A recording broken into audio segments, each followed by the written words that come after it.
5:26 p.m. Central Daylight Time, Doppler radar was tracking a strong thunderstorm over Weir, or 7 miles west of Granger, moving northwest at 30 miles per hour. Wind gusts up to 50 miles per hour will be possible with this storm. Locations impacted include Georgetown, Granger, Saranita, Gerald, Weir, Wahlberg, Jonah, Shortner, and Finn. Frequent cloud-to-ground lightning is occurring with this storm.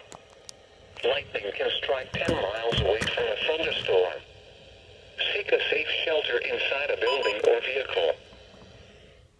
Short-term forecast for your area.